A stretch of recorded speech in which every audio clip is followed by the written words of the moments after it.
Dan nyaris kita tidak temukan manusia yang sempurna kecuali nabi dan rasul yang punya sifat ma'sum, dijaga oleh Allah Subhanahu wa taala.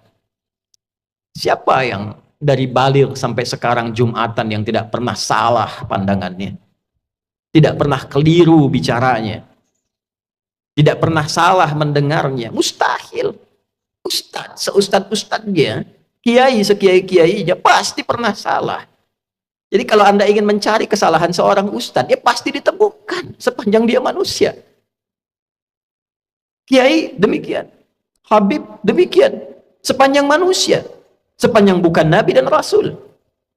Siapapun, mau pejabat, mau rakyat, mau birokrat, siapapun, pasti ada potensi untuk berbuat salah sepanjang kita masih hidup dan sepanjang setannya juga menunaikan tugasnya untuk menggoda manusia. Nah, Allah yang punya sifat Rahman dan Rahim sebagai penutup bagian dari khutbah ini menginginkan dalam situasi itu pun tetap melindungi kita, tetap menjaga kita, karena Allah pun mendeklarasikan, engkau bisa menggoda tapi aku pun membentengi hambaku dari godaanmu itu. Maka kesempatan diberikan oleh Allah supaya kita menyadari kekeliruan itu, mengoreksinya dan kembali kepada jalan kemuliaan. Tidak ada manusia yang tidak salah selain Nabi dan Rasul. Tapi diberi kesempatan oleh Allah dari kesalahan itu kembali menjadi soleh. Saudara, bila kita mengoreksi yang salah menjadi soleh, tidak baik menjadi baik, maka kebaikan yang dihasilkan dari sifat korektif dari yang tidak baik itu disebut birrun namanya. Birrun. Bila itu melekat pada diri kita, kembali jadi baik, birrunnya nempel dalam diri kita, jadi baik lagi, maka berubah menjadi mabrurun.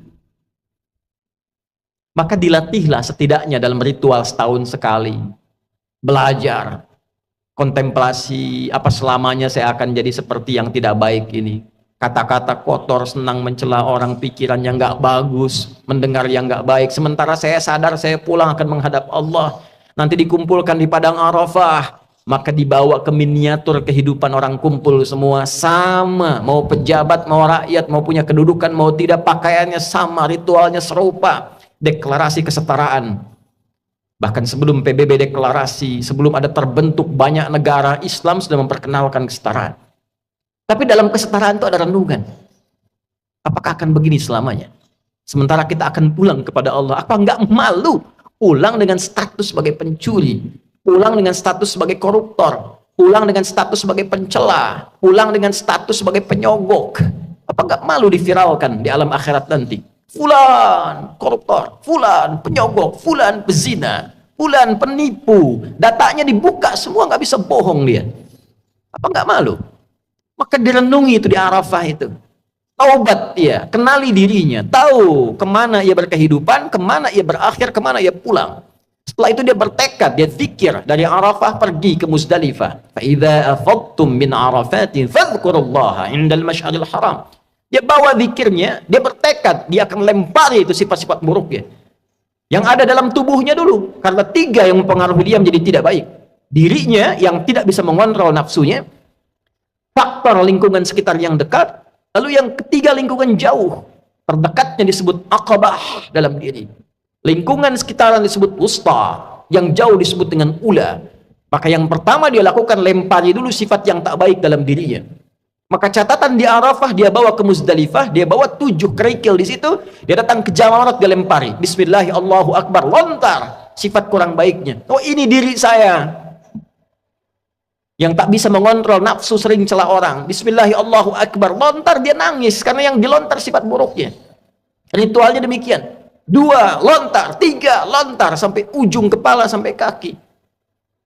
Setelah dia melontar, dia menghadap ke arah kiblat, lalu dia berkomitmen, inni wajjahtu wajhiya lilladzi fatara as-samawati wal arda hanifan musliman wa ma ana minal musyrikin inna salati wa nusuki wa mahyaya wa mamati lillahi rabbil alamin la syarika lah wa bidzalika umirtu wa ana minal muslimin wa ana awwalul muslimin. Ya Allah, detik inilah aku pasrahkan diriku sepenuhnya kepada Engkau, penguasa semesta. Ada orang-orang berkata Tuhan itu alam semesta, maka Allah lebih detil lewat Rasul yang disampaikan, akulah penguasa alam semesta itu. Ada sering orang berkata karena dia sulit menemukan Tuhan, dia katakan semesta begini, alam semesta memberikan hukum. Saudara, Allah langsung mengatakan, Alhamdulillahi Rabbil Alamin. Kalau engkau masih bingung, akulah Tuhan yang merawat dan mencipta semesta itu. Maka Nabi mengajarkan, aku pasrahkan ya Allah diriku kepada engkau penguasa semesta. Bila pun selama ini aku sholat, aku beribadah, aku hidup ya Allah. Dan kalaupun aku wafat sampai detik ini, aku menyadari aku banyak salahnya. Maka aku bertobat dan berjanji tidak akan menyimpang lagi. Kalau engkau beri aku kesempatan hidup setelah ini, aku berjanji akan menjadi muslim yang lebih baik lagi mulai detik ini.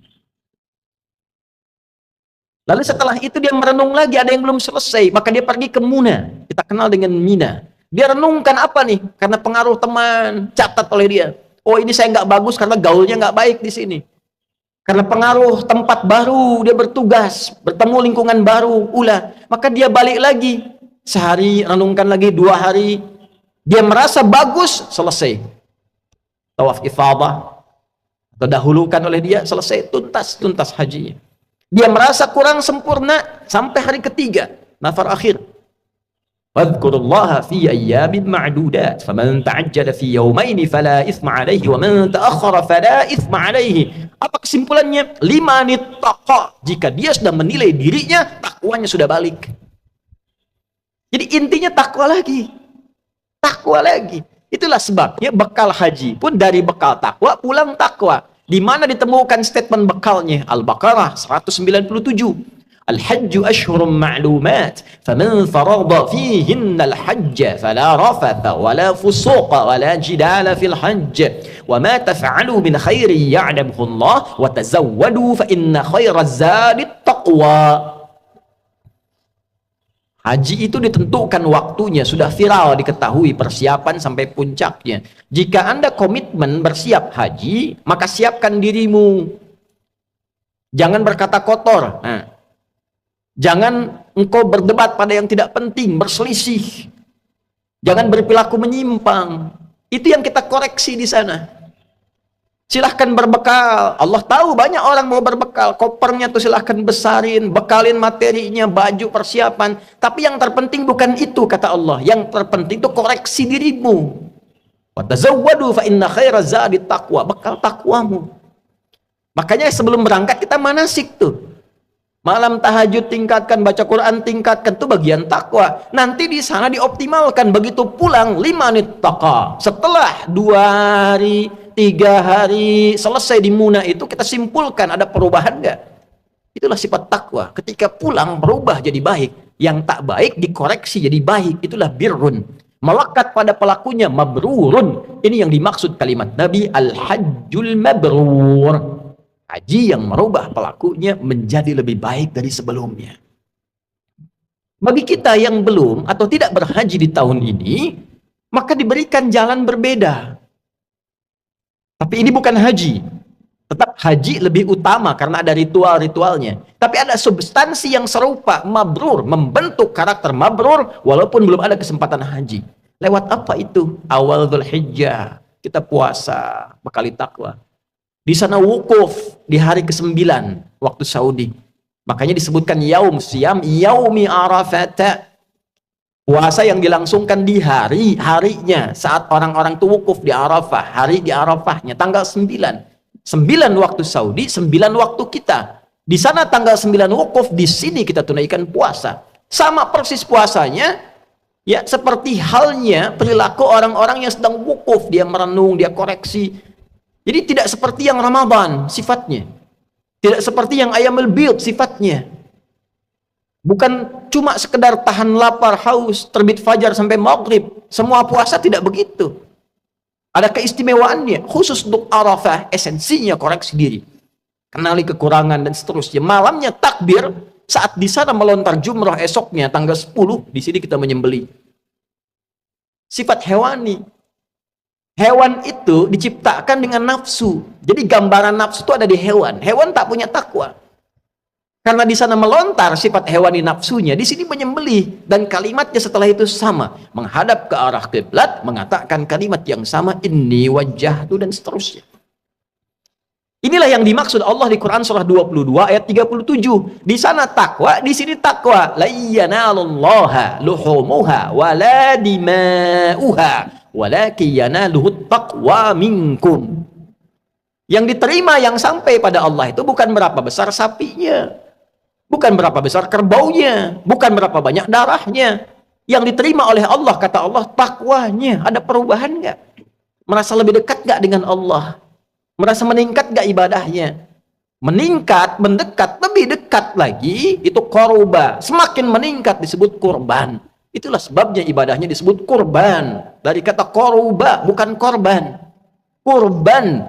Kenapa disebut kurban? Yang dimaksudkan ketika kita berbagi dan komitmen menjadi baik, dilihat standarnya setelah itu menjadi lebih dekat hubungannya dengan Allah. Meningkat takwanya. Itulah mabrur.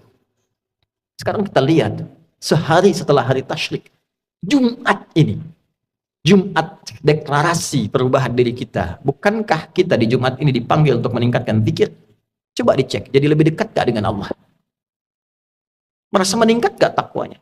Beruntung kita, alhamdulillah, tinggal di Indonesia, karena semua bagian dasar kehidupan berbangsa, bernegara dipaku dengan sifat takwa. Di pendidikan, Undang-Undang Sisdiknas nomor 20 tahun 2003, dari mulai pasal menimbang A sampai E, 5 itu poinnya. Poin kedua, B itu sudah takwa. Undang-Undang Dasar tahun 1945 mengamanatkan pada pemerintah, mengusahakan menyelenggarakan satu sistem pendidikan yang meningkatkan keimanan dan ketakwaan pada Tuhan Yang Maha Esa, serta akhlak mulia. Baru mencerdaskan kehidupan bangsa. Masuk tentara Sabta Marga, ada 7. Nomor 3-nya itu adalah takwa. Kami tentara Indonesia yang bertakwa pada Tuhan Yang Maha Esa, membela kebenaran, kejujuran, dan keadilan. Masuk hakim, ada pancadharma. Nomor 1-nya itu takwa. Dari takwa sampai tirta, 1-nya takwa. Kami hakim Indonesia yang bertakwa pada Tuhan Yang Maha Esa. Masuk polisi, Tribrata, nomor 1-nya takwa. Kami polisi, Negara Kesatuan Republik Indonesia yang bertakwa pada Tuhan Yang Maha Esa. Jadi itu ukuran pendiri bangsa ini menginginkan kita jadi orang baik sebelum pintar. Sebab pintar tidak baik, celaka. Korupsi itu banyak dilakukan oleh yang pintar. Pengelabuannya oleh yang pintar. Cuma karena nggak ada takwanya sebagai amanat undang-undang, itu yang jadi problem. Nah, kalau kita mengklaim negara muslim terbesar, setiap Jumat pengingat pertama takwa, hadirin. Bertakwalah kepada Allah dengan sebenar-benarnya takwa. Tuh pulang Jumatan, betul nggak takwanya ada tuh? Ada nggak yang hilang sendal tuh? Baru keluar masjid. Itu kalau kita tunjukkan menjadi muslim yang benar, berubah jadi lebih baik, korban dekat dengan Allah, itulah esensi manusia mabrur yang diinginkan oleh Allah dan Rasul-Nya.